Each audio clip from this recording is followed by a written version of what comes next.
Welcome to part 3 of navigating family triggers over Christmas and how you can stay regulated and grounded throughout these challenging times.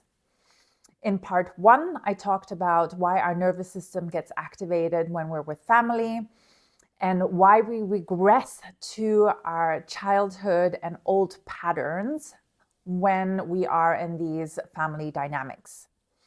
In part 2, I talk about the importance of nervous system regulation, of doing the inner child work and healing your transgenerational patterns, as well as doing the trauma work. If you haven't watched part 1 and 2 yet, I highly recommend you go back and do that first before watching this video. I'm Naomi Galinsky and welcome to this channel. I'm a somatic experiencing practitioner and therapist. I help high-functioning women reconnect back with their bodies so that they can experience physical and emotional well-being. But this channel is for anyone who wants to understand the human experience through the lens of nervous system, trauma, inner child, and transgenerational patterns. As I mentioned in part 1 and 2, I am here at my dad's place. I'm here with him for 5 weeks and spending Christmas with him. And I love hanging out with him now, but that hasn't always been the case. I hated him. I know that's a strong word, but I really did not want to spend any time with him throughout my 20s. There was a time where I think about 5 years, I did not talk to him. And when we talked, we criticized each other. It was just hurtful, unfriendly. And it took well over a decade of my own work to change this relationship with him. Now, changing relationships with family members is not always possible. Sometimes we do have to not cut off, but consciously choose to not have a relationship with them for one reason or another. Maybe there is some addiction issues. But there's a lot that can be done, that we can do for ourselves. Take self-responsibility. And that's really what this part is about, is how can we take self-responsibility about our own triggers, our own reactions, our own behavior for our own physical and emotional well-being. The first thing I want to mention is boundaries. So most likely our boundaries were not met growing up. So it becomes difficult as adults to have boundaries. And there are little boundaries and big boundaries, and I recommend not starting with the big boundaries. The big boundaries are things like, I don't like to be criticized, don't talk to me this way.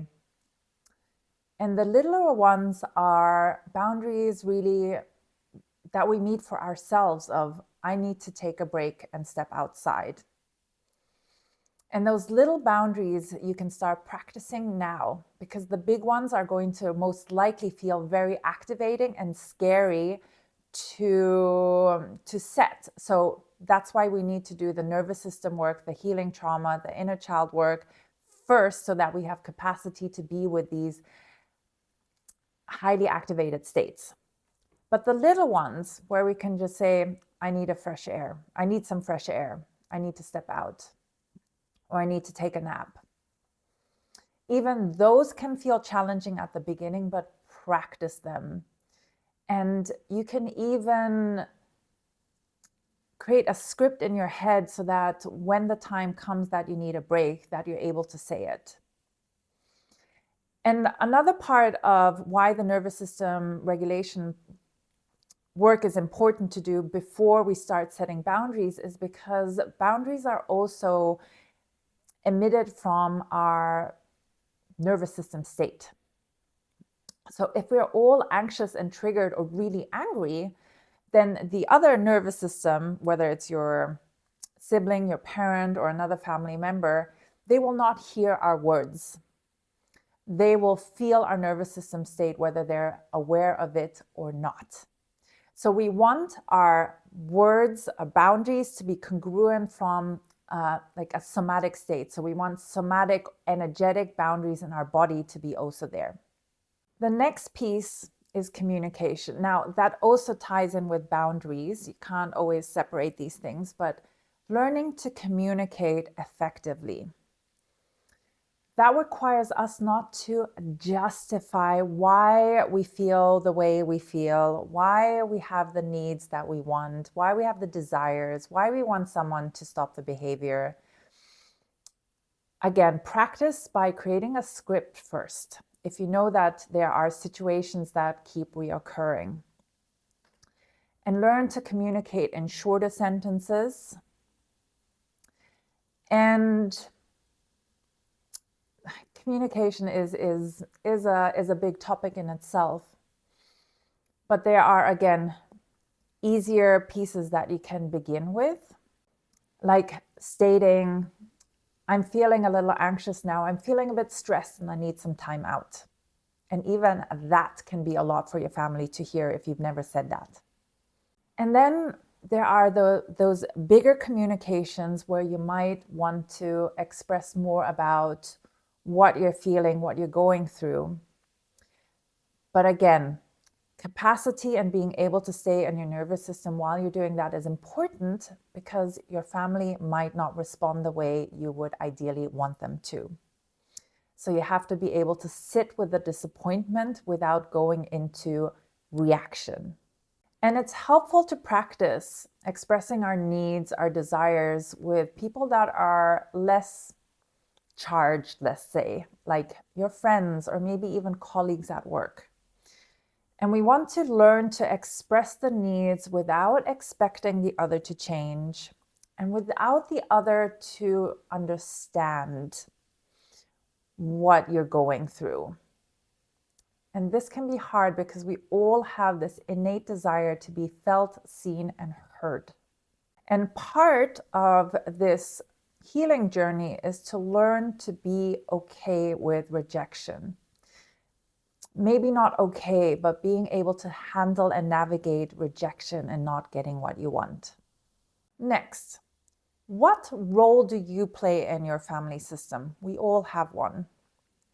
Are you the peacekeeper, the mediator, the rebel, the invisible one, the problem solver? Note what role you slip into in your family system. And where can you start not doing that? Changing your behavior. Where can you catch yourself? And that's going to create some ripple effects in your family system too, because we're all expected to behave a certain way. And when we don't, it creates this ripple effect. So imagine there's this family mobile, everyone's connected, you're in the middle, and your immediate family members are connected to you closest, and then extended family members, friends, and so forth. When you shift your behavior, when you shift your energy, your patterns, then there's tension in the system, and that creates this ripple effect. And what happens at the beginning is that the system, without judging them or shaming them, they're not doing this on purpose, but the system will try to pull you back into your old role because it's more comfortable in the familiar.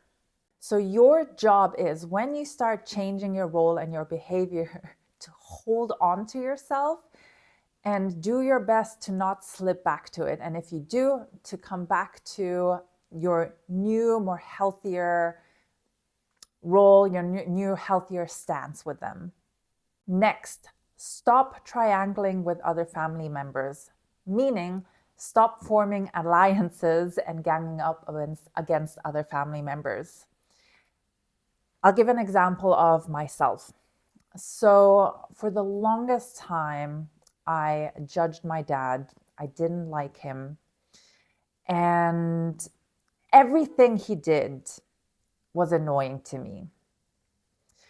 And I would trash talk about my dad and poke fun at him with my brother behind his back.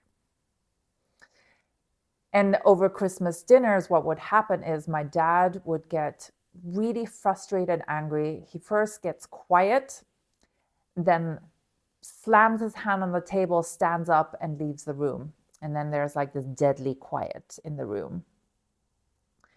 And then maybe a few hours later or the next day, he comes storming back to us and he shouts and gets really pissed, like he's so pissed off at us. And we're like, what the fuck is going on? Excuse my swearing, you know, as if like we're innocent in this whole thing.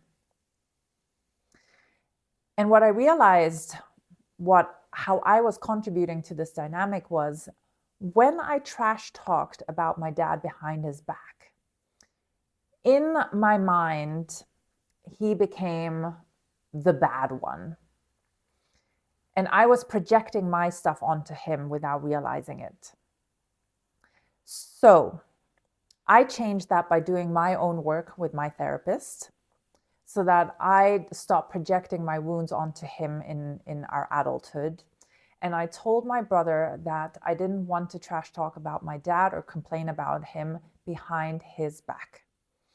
And if I had a problem with my dad, I made the effort to go directly to him and talk to him about this problem. And that made a huge difference. It was not easy, but now with practice, I have the ability to talk with my dad about emotionally upsetting things. And I was surprised, but he listened and he didn't want to hurt me. So he changed his behavior too. So these are the miracles that can happen when we approach our family from a more regulated space instead of attacking them for causing our emotional difficulties. Next, stop taking responsibility for other people's actions.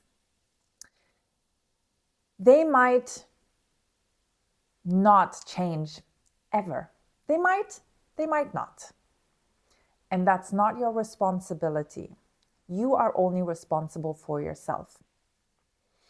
But if they were to change, then you give them the opportunity and the space by not putting pressure on them to change.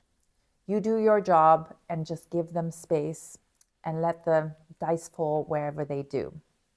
And finally, get support in all of this.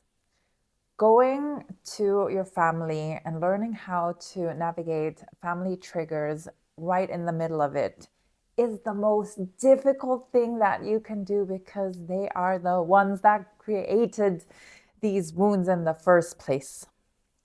So get support with a therapist. If you're curious to work with me, check out the resources and links in the description. But also have friends and maybe extended family members that can be more of a neutral party that can help support you through this. And when you do talk about your family and your triggers, set an intention that you're doing that from a place of wanting to heal and change, and not from a place of victimhood and staying stuck in the pattern and in the trigger vortex. In summary, in part 3 of this series, I talked about boundaries, how we need to do our nervous system regulation first so that we have somatic boundaries congruent with our words. They're little and bigger boundaries. Start with the small ones. Same with communication. There are smaller ways you can start communicating your needs, desires, and your boundaries versus bigger, more charged ones where you need to do your trauma healing work first. I talked about stepping out of the role that you play in your family to not triangulate and set alliances and go against other family members. I talked about the self-responsibility and not taking responsibility of other people's actions, and then getting support in navigating all of this. If this resonated with you, then please subscribe to this channel, like this video, and leave a comment. I would love to start a conversation with you. And again, check out the resources in the description if you're curious to work with me or continue this nervous system work, to learn about somatic practices, trauma healing, inner child work, and all of that stuff.